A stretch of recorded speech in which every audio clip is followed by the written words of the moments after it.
Hola, mi nombre es Jean-Paul Espinosa y soy bibliotecario de la Casa de la Literatura Peruana. Quiero comentarles que hoy empezamos con las audioreseñas del año 2022. Como siempre, este contenido se propone brindar recomendaciones de libros mediante la descripción, apreciación y análisis de obras literarias.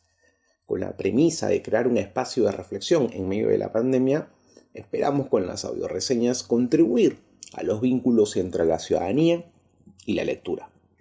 Sin más preámbulo, comencemos. Durante los últimos 40 años, Ricardo González Vigil ha desempeñado un rol crucial en la producción de antologías literarias en el país. Basta revisar, a modo de ejemplo, los volúmenes de narrativa y poesía que editó con Petroperú a fines del siglo pasado para percatarse de su compromiso con la difusión y valorización de la literatura nacional. Su labor, afortunadamente, se ha visto reafirmada una vez más con su última publicación, Cuentos peruanos de la pandemia. Se trata de una colección de 36 relatos, editados por el sello Mascapaicha, que toman como punto de referencia a la actual crisis sanitaria ocasionada por el COVID-19. Desde luego, aunque con un eje en común, el conjunto despliega distintos temas y estilos que configuran un universo ficcional de múltiples prismas. A este rasgo contribuye sin duda la pluralidad que se evidencia en la selección de autores. Para empezar, varios de ellos pertenecen a generaciones muy distanciadas unas de otras, lo cual convierte al libro en una especie de punto de encuentro entre perspectivas tradicionales y otras más contemporáneas. Por ejemplo, podemos hallar nombres de escritores tan veteranos como Roger Rumoril, nacido en 1938, o escritores tan jóvenes como Stuart Flores, que actualmente no tiene más de 35 años. Asimismo, resulta de interés subrayar que los antologados provienen de diversas regiones del país y muchos de ellos han pasado incluso por la experiencia de la migración.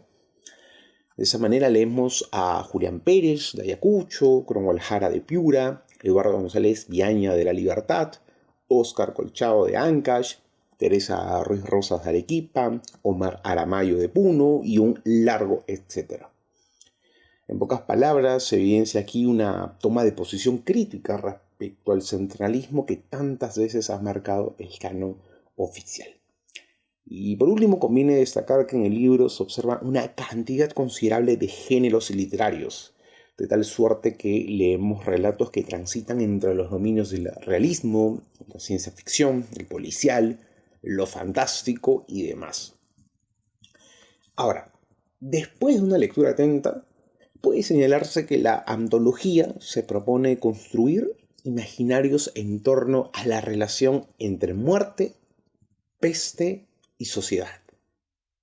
De ahí que las historias presenten a subjetividades en crisis que son situadas ante la fragilidad de la vida íntima y la vida en común. En esas circunstancias, la muerte se torna una presencia acechante que disloca la identidad de los individuos. Por eso no sorprende que, salvo un par de excepciones, el tono predominante de cada página sea reflexivo y dramático cuando no trágico. Además, no se brindan perspectivas optimistas frente a los escenarios de desolación. De hecho, prácticamente ninguno de los relatos postula a cabalidad una utopía feliz y redentora. Lo que se ofrece aquí son ficciones que o bien examinan el presente para comprender las dimensiones de la catástrofe, o bien imaginan un futuro para proporcionar las claves de lo que fatídicamente podría ocurrir. Bien, a fin de ordenar mis apreciaciones y a riesgo de simplificar la complejidad del conjunto, estableceré una clasificación bipartita de los textos leídos. Veamos.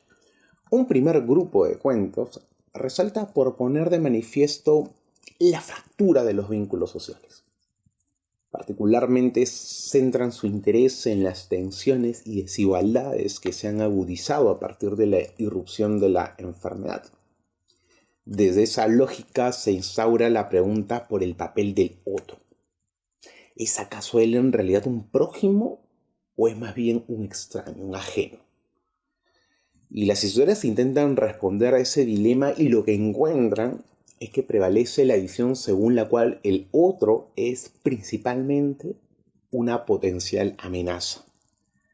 Entre el miedo y el rechazo se esboza así el retrato de una sociedad atomizada y en conflicto permanente con la alteridad. Quizá el ejemplo más impactante sea el hambre dibujado en nuestros rostros, de Pedro Noboa. Ahí, en menos de 10 hojas, se elabora una trama que combina el manejo solvente del suspenso con un análisis de las relaciones de poder en un contexto cuasi apocalíptico desatado por el virus. Los personajes son emplazados en una situación límite donde deben disputar violentamente la posesión del alimento. Lo que sale a flote en esas condiciones es que el principio de cooperatividad social se ha roto por completo. La negación del otro, incluso la voluntad por desaparecerlo, se ha convertido ahí en la única regla para la subsistencia personal. Más o menos en una misma línea podemos toparnos con un cuento como Jason Chuquimango, que indaga en la posición problemática en que se hallan los peruanos que viven en el extranjero y deben trabajar en el fragor de la pandemia. El autor, Diego Treyes, utiliza ese ambiente para representar los fenómenos de clasismo y racismo que operan en desmedro de los migrantes. La incomunicación, la intolerancia y el rechazo parecen ser los estigmas con los que debe lidiar el personaje principal en un país donde no hay zona de confort ni puntos de apoyo para las emociones que va experimentando. Finalmente, una mención especial merece Amelia Cruz de Acero, de Óscar Colchado, pues expone de forma estremecedora el estado de precariedad en que habitan las poblaciones andinas más devastadas por el COVID-19. Si bien aquí el énfasis no está puesto en el individualismo o en la lucha entre semejantes, lo cierto es que se presenta un retrato bastante trágico de la comunidad. La indeterminación entre la vida y la muerte, el desamparo que atraviesan, así como la exclusión social que sufren los personajes, hace tambalear drásticamente la estabilidad del cuerpo colectivo. El segundo grupo de cuentos del que ahora me voy a ocupar se caracteriza más bien por explorar los territorios íntimos de la crisis. Se trata de historias que ciernen su mirada sobre la angustia existencial de los sujetos y los desencuentros del espacio familiar. Y en ambos casos se transmiten las sensaciones de hastío y aprisionamiento en el hogar. El confinamiento es plasmado como un suceso que produce un desconcierto inicial y progresivamente desemboca en un hecho sofocante. Para ello, la mayoría de estos relatos emplean un registro testimonial que da cuenta en primera persona de esa extraña mezcla entre miedo, tedio y hartazgo. Un caso paradigmático de esto puede advertirse en el texto titulado Escalera, de la escritora Susan Noltenius. Con una observación muy precisa, la trama sugiere la desintegración de los lazos familiares a causa de complicaciones que ya habían aparecido tiempo atrás, pero que sin duda se intensificaron con el encierro obligatorio. El paso lento del día a día comienza ahí en esa historia a impregnar de descontento y desazón el hogar, a tal punto de desfamiliarizar la cotidianidad doméstica.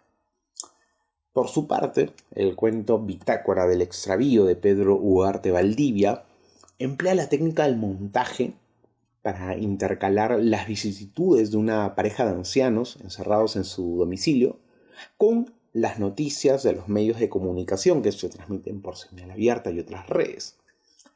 El relato logra consolidar una atmósfera asfixiante y en paralelo consigue irradiar el temor que experimentan los personajes en su propia casa. Ciertamente lo interesante aquí es notar cómo el miedo que circula en el espacio público es interiorizado por los personajes. Y es interesante también cómo es que la conciencia de finitud se convierte para ellos en una tensión traumática e irreductible.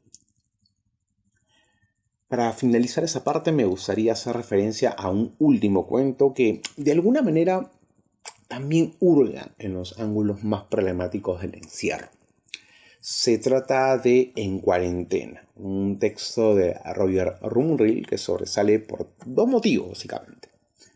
Primero porque se introduce en los universos oníricos, en esas instancias en donde el sueño se funde con la realidad en medio de las intermitencias de la muerte. Y segundo, porque es una excelente muestra del modo en que los hechos del pasado, es decir, los recuerdos, las evocaciones, suelen presentarse con más fuerza en momentos de desasosiego total. La historia pareciera responder a la pregunta ¿cómo la memoria puede construir un refugio frente a la crisis? Bien, estos han sido solo algunos ejemplos. Tal vez no se muestran en esa antología visiones radicalmente inéditas sobre la pandemia. Lo cierto es que estamos ante cuentos que no están dispuestos a ser complacientes con la percepción común y en esa medida invitan a un cuestionamiento crítico respecto a las condiciones actuales. Si tuviéramos que plantear una idea que podría a grandes rasgos atravesar el conjunto orgánico de la selección, esa sería la muerte. Y la muerte como un acontecimiento que viene a problematizar el sentido de la identidad y la relación con los otros. Ya sea desde la revelación de los antagonismos sociales o la erosión de los entornos privados, estos relatos nos fuerzan a repensar las transformaciones que estamos viviendo y el porvenir que forjamos desde ahora.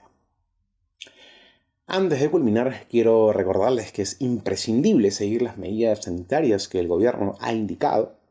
Espero que puedan tomar el máximo de los cuidados tanto para ustedes como para sus familias. Les deseo muy buena salud, muchas gracias y hasta pronto.